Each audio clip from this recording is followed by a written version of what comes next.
Hello everyone, welcome back to my channel. आज हम करने वाले हैं ये सॉफ्ट सा सटल सा बहुत ही जल्दी होने वाला ये मेकअप लुक। अगर आप भी सीखना चाहते हैं, आई मेकअप हमने बिल्कुल सॉफ्ट रखा है, लिप्स भी बिल्कुल सॉफ्ट ही रखे हैं, तो आप भी सीखना चाहते हैं अगर ये वाला लुक तो आ जाइए। चलिए स्टार्ट करते हैं। और इसमें बहुत ज़्यादा आपको कॉस्टली प्रोडक्ट की ज़रूरत नहीं होती, आपके पास जो भी प्रोडक्ट है उनसे आप ये वाला लुक कर सकते हैं। तो स्टार्ट करते हैं। हमने CTM कर लिया है। उसके बाद हमारा मेकअप का पहला स्टेप होता है प्राइमर। तो प्राइमर लगाना बहुत ज़्यादा ज़रूरी होता है। अगर आपकी गर्मियों में आप मेकअप कर रहे हैं और आपकी कोई भी स्किन टाइप है तो आप कोई भी एक जेल बेस अपना प्राइमर ले सकते हैं। जो सिलिकॉन बेस प्राइमर होते हैं वो प्राइमर आप ले सकते हैं, कोई भी प्राइमर आपके पास है तो इस तरीके से हम अप्लाई करेंगे। आपको पूरे फेस पे एक अच्छी सी लेयर देनी होती है, बिल्कुल भी मसाज नहीं करनी होती। अगर आप CTM के बाद थोड़ा सा गैप नहीं देते हैं तो आपका प्राइमर रबड़ की तरह निकलने लग जाता है। अगर आपका भी प्राइमर रबड़ की तरह निकलता है तो उसका यही रीज़न है कि आपने CTM में और जब आपने मेकअप अपना शुरू किया है प्राइमर में गैप नहीं दिया। इसके बाद बहुत ज़्यादा क्वांटिटी का भी आपको ध्यान रखना, बहुत ज़्यादा क्वांटिटी आपको नहीं लगानी है। अब हम आई मेकअप कर लेते हैं। जब तक हमारा प्राइमर सेट होता है लगभग 1.5 मिनट में हमारा पूरा आई मेकअप हो जाएगा। तो इस तरीके से हमने अच्छे से कर लिया है कंसीलर। ये हमने लाइट शेड लिया है। आज मैं आपको बताऊंगी कि एक तरफ मैं लाइट शेड यूज़ किया है और दूसरी तरफ मैंने थोड़ा सा डार्क शेड लिया है इस तरीके से। और अब मैं अप्लाई कर रही हूँ। ये देखिए थोड़ा सा डार्क शेड। अगर आप चाहते हैं कि आप बेस बनाना आपको नहीं आ रहा है, आप कैसे बेस बनाएं, तो चाहे कोई भी कंसीलर हो, थोड़ा सा आपका लाइट शेड होना चाहिए आपकी स्किन टोन से और उससे आप बना सकते हैं। चाहे क्रीम कंसीलर हो, चाहे आपके पास कोई लिक्विड कंसीलर हो, किसी भी कंसीलर से आई बेस बनाना ज़रूरी है, क्योंकि अगर आई बेस नहीं बनाते तो आपके कलर बिल्कुल भी नहीं दिखते हैं। इस तरीके से ब्लेंडर से ब्लेंड कर लेंगे। उसके बाद हम इसको करेंगे सेट करना भी बहुत ज़्यादा ज़रूरी है। सेट कर लेते हैं तो बिल्कुल भी कोई भी क्रीज लाइन नहीं आती, मेकअप केक ही नहीं दिखता। उसके बाद हमने लिया है यहाँ पर एक पेंसिल, जो हमारा नॉर्मल पेंसिल काजल पेंसिल होता है वो हमने लिया है और इस तरह से हमने अपनी लगा लिया है टाइट लाइन के ऊपर। ये देखिए जो हमारी लेस लाइन है उसके ऊपर हमने लाइनर की तरह रफली लगाया है, कोई शार्प लाइनर नहीं लगाया हमने, क्योंकि अब हम इसको ब्लेंड करने वाले हैं। आपसे नहीं लगता है तो इस तरह से स्ट्रेच करके आप अच्छे से लगा सकते हैं। एक ही बार में लग जाता है बहुत अच्छे से। तो इस तरह से हमने लगा लिया है। उसके बाद हमने ये छोटा ब्रश लिया है और उसमें हम कोई भी कलर नहीं लिया है। अच्छे से हम इस ब्रश से ब्लेंड करेंगे। थोड़ा थोड़ा सा ब्लेंड करते करते हल्का सा ऊपर जाएंगे, हम बहुत ऊपर तक ब्लेंड नहीं करेंगे। और जब भी आपको प्रिसाइजली काम करना होता है आप ब्रश को हमेशा पास से पकड़ेंगे और बिल्कुल हल्के हाथों से आप ब्लेंड करेंगे। अगर आप टाइटली ब्लेंड करते हैं, टाइमिंग आपको थोड़ा ज़्यादा लग सकता है। अगर आप टाइट ब्लेंड करते हैं तो आपकी जो इरिटेट हो जाती हैं, आपकी आइज़ की जो स्किन होती है और आइज होती हैं वो भी इरिटेट हो जाती है। उसके बाद हमने मीडियम ब्राउन शेड लिया है और उससे हमने अच्छे से इसके ऊपर डाल के फ्लफ़ी ब्रश की हेल्प से हमने ब्लेंड किया है। ये देखिए मैंने फ्लफ़ी ब्रश को कहाँ से पकड़ा है, दूर से हमने पकड़ा है, क्योंकि हमें जब काजल हमारा थोड़ा ऐसा प्रोडक्ट होता है जो जल्दी फैल जाता है और जो हमारा पाउडर प्रोडक्ट होता है वो एक जगह पे अच्छे से सेट हो जाता है, फैलता नहीं है, इसलिए हमने दूर से ब्रश पकड़ा है, अच्छे से इसको ब्लेंड कर दिया है। इसी तरीके से दूसरी आइज के ऊपर भी हमने यही वाला शेड लिया है डार्क ब्राउन और उसको हमने डाला है, उसको अच्छे से ब्लेंड कर दिया। आपका अगर इस मेकअप में आपको लाइनर लगाना भी नहीं आता तब भी आपका मेकअप बहुत अच्छा दिखाई देता है। इस तरह से हम ब्लेंड कर लेंगे। अच्छे से ब्लेंडिंग भी हो गई है। आपको ध्यान रखना है ब्रश को आपको हमेशा दूर से पकड़ना है और प्रिसाइजली अगर आपको बिल्कुल छोटे एरिया में काम करना है तो आप हमेशा ही ब्रश को पास से पकड़ेंगे। उसके बाद हमने ये एक बड़ा फ्लफ़ी ब्रश लिया है और इसमें हमने ट्रांजिशन शेड, जो हमारी पैलेट का सबसे लाइट शेड होता है, वो हमने लिया है और इसमें मैंने लाइट पिच शेड लिया है और इसको अच्छे से ब्लेंड कर दिया है। इस तरीके से अच्छे से ब्लेंड कर दिया। आप चाहें तो इसमें आप ब्राउन की फैमिली से भी ले सकते हैं। इस तरह के आई मेकअप को हम मोनोक्रोमेटिक आई मेकअप कहते हैं। और उसके बाद हम करेक्शन के लिए मैंने यहाँ पर DJ2 लिया है, बहुत अच्छे से करेक्ट कर लिया है। आप देख सकते हैं जहाँ जहाँ भी आपको निशान लगते हैं वहाँ आप करेक्शन कर लेंगे। इस टाइम पर प्राइमर हमारा अच्छे से सेट हो गया था, लगभग 1.5 मिनट हमें लगी थी प्राइमर में। उसके बाद हम इसको थोड़ा सा हम हल्का सा ब्लेंड करेंगे। और आप जब भी ब्लेंड करेंगे, क्रीम कोई भी प्रोडक्ट लगाते हैं तो आप हमेशा ड्राई ब्लेंडर से ही ब्लेंड करें, क्योंकि ड्राई ब्लेंडर बिल्कुल भी अपने प्रोडक्ट को सोक नहीं करता है, बहुत अच्छे से ब्लेंड कर देता है। और जो वेट ब्लेंडर होते हैं वो प्रोडक्ट को सोक कर लेते हैं। इस तरीके से अच्छे से ब्लेंड कर लिया है। आप देख सकते हैं कितने अच्छे से ब्लेंड किया है हमने। जहाँ जहाँ भी आपने अप्लाई किया वहाँ अच्छे से हम ब्लेंड करेंगे। अगर आप इस टाइम पे वेट ब्यूटी ब्लेंडर का यूज करते हैं तो वो थोड़ा सा प्रोडक्ट को सोक कर लेता है, उसके बाद न्यूट्रलाइज हम इसको करने वाले, बहुत ज़्यादा प्रोडक्ट हम यूज नहीं करेंगे, बिल्कुल पतली लेयर में हम काम करेंगे। इस तरीके से मैंने यहाँ पर लिया है ये D65 क्राइलोन का, जो आपके पास शेड है, आपकी स्किन टोन का एग्जैक्ट मैच ये शेड होना चाहिए। आप देख सकते हैं ये मेरी स्किन टोन का एग्जैक्ट मैच है। इस तरीके से मैंने अप्लाई कर लिया है। अप्लाई करने के बाद हम करेंगे इसको ब्लेंड, और पूरे फेस पे हम अप्लाई नहीं करने वाले हैं, क्योंकि जहाँ जहाँ हमने करेक्शन की है वहाँ वहाँ हम अप्लाई करेंगे इसको इस तरीके से। और फिर हम ब्यूटी ब्लेंडर से ब्लेंड करेंगे। और ये ब्यूटी ब्लेंडर हमारा वेट ब्यूटी ब्लेंडर है। हमने इसको पानी में डिप कर लिया था, उसके बाद एक्सेस पानी को स्क्वीज कर दिया था और फिर टॉवल से बिल्कुल ड्राई कर लिया था। पानी हमारा बिल्कुल नहीं रहना चाहिए ब्लेंडर में। अगर पानी रहता है तो पूरे प्रोडक्ट को ये सोक कर लेता है, और ऐसे आपको एकदम से डैप जब आप करते हैं तो एकदम से आपका पैच दिखाई देता है। तो पानी बिल्कुल नहीं होना चाहिए आपके ब्लेंडर में, लेकिन वेट होना चाहिए। इस तरीके से हम पूरे ब्लेंड कर लेंगे। क्राइलेन को जब आप ब्लेंड करते हैं तो इस तरह से थोड़ा सा ड्रैग करते हैं, थोड़ा सा एकदम से प्रेशर देते हैं, फिर थोड़ा प्रेशर ड्रैग करते हैं। इस तरीके से हम क्राइलोन को जब ब्लेंड करते हैं तो ब्लेंड करते हैं इसको नोज के राउंड, जहाँ से भी आपको प्रोडक्ट लगाया था वहाँ से अच्छे से हम ब्लेंड करेंगे। क्राइलोन को ब्लेंड करने में थोड़ा सा टाइम लगता है, लेकिन बहुत अच्छे से ब्लेंड हो जाती है। उसके बाद हमने अपना शेड्स का एक टोन लाइट हमने यहाँ पर लिया है अपना फाउंडेशन आज मैंने यहाँ पर लिया है नार्स का फाउंडेशन। ब्रश की हेल्प से मैं अप्लाई करने वाली हूँ। ब्रश की हेल्प से अप्लाई करने के दो फ़ायदे होते हैं। एक तो प्रोडक्ट जितना आपने लगाया है पूरा का पूरा आपका लग जाता है, दूसरा बिल्कुल पतली लेयर में आपका काम कर सकते हैं, और इसके साथ साथ आप ब्लेंड भी कर सकते हैं। अगर आपके पास ब्यूटी ब्लेंडर नहीं है तो आप केवल ब्रश से भी पूरा आपका मेकअप कर सकते हैं।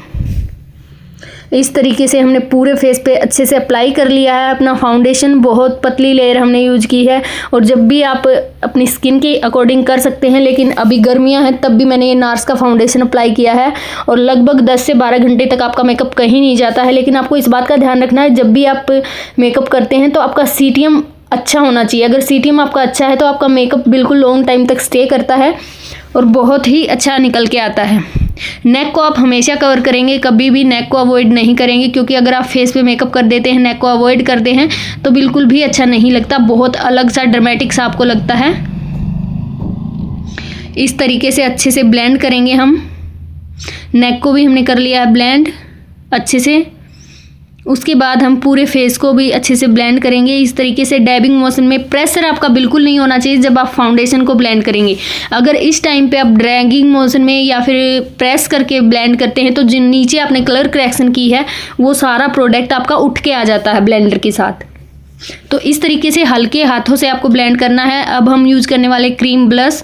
तो क्रीम ब्लश हम क्यों लगाते हैं, इससे जो है एकदम सॉफ्ट लुक आती है आपकी, बिल्कुल भी हार्श लुक आपको दिखाई नहीं देती है, बिल्कुल सॉफ्ट आपको दिखाई देता है। तो इस तरीके से आप अप्लाई कर लेते हैं ब्लश को। और ये मैंने यहाँ पर लिया था रिकॉर्ड का क्रीम ब्लश। लिक्विड ब्लश भी आप यूज कर सकते हैं। इनको थोड़ा सा ब्लेंड करने में थोड़ा ज़्यादा टाइम लगता है, और आप देखिएगा ब्लेंड करने के बाद एकदम से सॉफ्ट हो जाते हैं। बिल्कुल भी ऐसा नहीं लगता कि आपने बहुत ज़्यादा प्रोडक्ट अप्लाई किया है। इस तरीके से हमने कर लिया है अच्छे से। ये देखिए हमारा ब्लश भी अच्छे से ब्लेंड हो गया है। आपको मैं बिल्कुल पास से भी दिखा देती हूँ। उसके बाद मैंने अभी क्रीम प्रोडक्ट जो भी लगाने थे वो मैंने लगा लिए हैं, लिक्विड क्रीम। उसके बाद अब मैं यूज करने वाली हूँ अपना मेकअप फिक्सर। ये मैंने मोर्फी का मेकअप फिक्सर लिया है, बहुत अच्छा है ये वाला फिक्सर। और फिक्सर हमारा ड्राई हो गया है। अब हम करेंगे अपने बेस को सेट। तो सेट करना और बेस को बेक करना दोनों अलग अलग चीज़ें होती हैं। जब हम पिज़्ज़ा पफ की हेल्प से इस तरह से हम पाउडर लेते हैं और सेट करते हैं तो इसको सेटिंग बोलते हैं, बेस सेटिंग। और जब हम ब्रश की हेल्प से ऐसे पाउडर को उठाते हैं और लगा देते हैं तो उसको बेकिंग बोलते हैं। और एक्सेस जितना हमारी स्किन को ज़रूरत होती है मेकअप को बेस को, उतना हमारी स्किन सोक कर लेती है, और एक्सेस को हम बाद में ब्रश की हेल्प से ही रिमूव कर देते हैं, तो उसको हम बेकिंग बोलते हैं। इस तरीके से मैंने पिज़्ज़ा पफ की हेल्प से पूरे बेस को अच्छे से सेट कर लिया है। ये देखिए नोज के अराउंड जहाँ जहाँ आपका पसीना ज़्यादा आता है वहाँ आपको बहुत ध्यान से अच्छे से अपने पाउडर को अच्छे से लॉक करना है पाउडर से, इस तरीके से। ये देखिए आप देख सकते हैं कितने अच्छे से मैंने लॉक किया। उसके बाद मेरे फोरहेड पे लाइंस आ जाती हैं, तो कहीं भी अगर आपकी लाइंस आती है तो पहले आप हमेशा उन लाइंस को ब्लेंड करेंगे और उसके बाद ही आप उनको सेट करेंगे। अगर आप डायरेक्टली सेट कर देते हैं तो उनके अंदर तक पाउडर चला जाता है और फिर वो अलग से विजुअल होती है आपकी लाइंस। उसके बाद हम कॉन्टोरिंग पाउडर कॉन्टोरिंग में करने वाली हूँ। इस तरीके से हम नीचे ऊपर से नीचे की तरफ करते हैं कॉन्टोरिंग को, ताकि हमारा फेस एकदम पतला दिखे। और थोड़ी सी शैडो भी हमें क्रिएट करनी होती है, क्योंकि जब हम फाउंडेशन लगाते हैं पूरा हमारा फेस एकदम प्लेन कैनवास की तरह हो जाता है, पर जब हम कॉन्टोरिंग से शैडो क्रिएट करते हैं तो हमारा फेस एकदम परफेक्ट दिखाई देता है। इसीलिए हम कॉन्टोरिंग और ब्लश वगैरह यूज करते हैं। अगर हमारी नोज थोड़ी सी ब्रॉड होती है तो उसको हम स्लिम दिखाने के लिए हमेशा ही कॉन्टोरिंग करते हैं, या फेस अगर आपका चबी है तो उसको भी हम थोड़ा सा स्लिम दिखाने के लिए ही कॉन्टोर करते हैं। और पास से आप देख सकते हैं कितना अच्छा बेस हमारा निकल के आया है। इसके बाद हम ब्लश लगाने वाले, ब्लश के लिए मैंने यहाँ पर लिए हैं ये आई मैजिक का ब्लश। बहुत अच्छे ब्लश हैं ये, देखिए इसमें सारे ही कलर्स मिल जाते हैं आपको।